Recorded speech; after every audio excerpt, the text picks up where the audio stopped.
This humidifier was not functioning when I moved into the residence. I've already completed the repair, but I wanted to document the steps I went through in case anyone has the same problem that I did.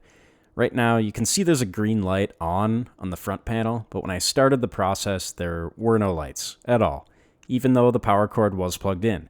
So I initially thought the control board might be dead. I did some checks with the multimeter and found that the transformer was not delivering power to the board. From here on, I'll describe what I did to fix the problem.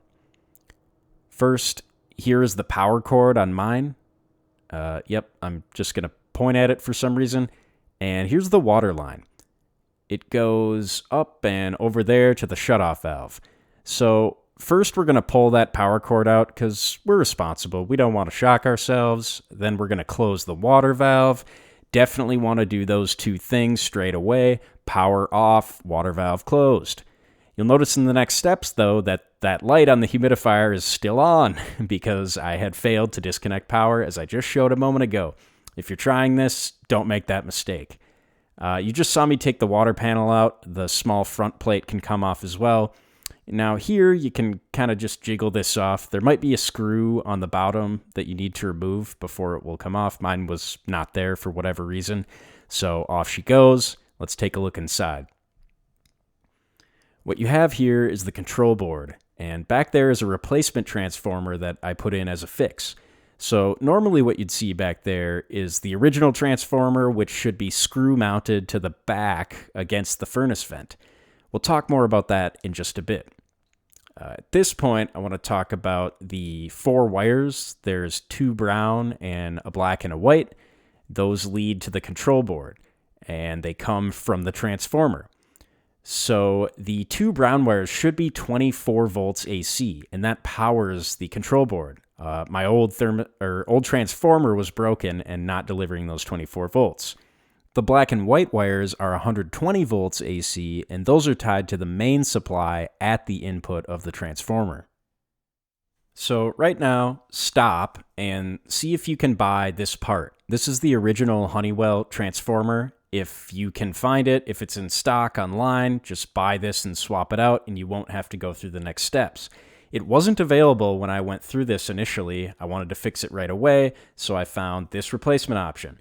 The rest of this video will talk about how to retrofit the new model. So take out the old transformer, and you should have this in your hand. Note that the ground wire is still tied to the enclosure of the motor. Go ahead and cut the power supply wires, the black and white as shown, and you should end up with this. You'll see a small capacitor that we're also going to want to cut off. Put that to the side and retain it for later. Now cut the remaining wires near the body of the transformer, and you should end up with this. Discard, recycle that old transformer. It's broken. Now you should have the wire harness and the capacitor. We're going to set these aside for later. Focusing now again on the new part, it should look like this. We do need to do a little bit of modification, so the first step in that is removing the plastic cover. Use a flathead screwdriver or a similar tool, and it should come off very easily. Now what you'll see are the terminals to these 4 wires. We are going to desolder the red and orange wires. We don't need them because we only care about 120 volts. See the schematic to the right, and this will actually help us with wire routing later. So this is what you should be looking at now. We're going to bring back the wire harness from earlier and tie these together. So solder the black and white wires from the wire harness to the matching pair on the new transformer. Also take that capacitor from earlier and solder that across those 2 pins as well to kind of keep the same voltage filtering that the old transformer had. Now we can put that cap back on, and the black and white wires that we added should be able to neatly route out the exit where the red and orange wires were previously. So we get a nice compact package, same form factor as the original. We're going to swing those black and white wires up now and bring the power entry over to it. You can connect these how you see fit. I opted to use wire nuts to complete that connection. Do the same with the yellow and blue wires to the brown pair, and we have finished the modification.